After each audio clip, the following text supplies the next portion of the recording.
you were looking at 100% hybrid black opal from Indonesia. Now, I'm going to explain to you the difference between Australian black opal and black opal from Indonesia. Australian black opal is full body potch. That material is like lightning ridge, it's full body potch. Now, if you look at normal opals, for example, what we call hydrophane opals that come from either Mexico or come from Ethiopia, they're basically known as water opals, right? High concentration of water within the crystal structure, not so potch, great colors, but it's just a different type of opal. In Indonesia, perfectly strategically set between Australia and Africa, there is one deposit in the island of Java that produced 100% natural, not this wooden stuff. You know, people always get confused with that smoked wood material. This is 100% natural, no treatment at all. And this particular material forms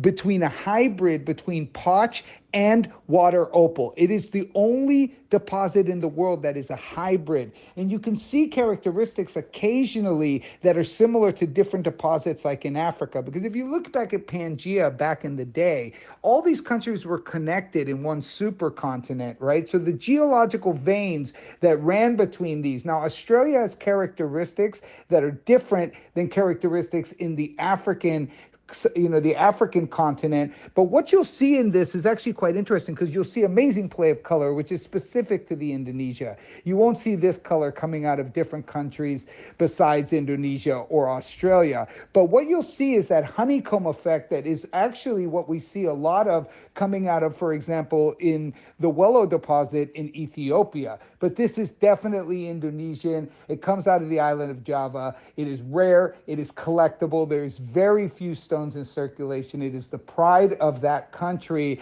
And this particular stone, I mean, look, I only get them.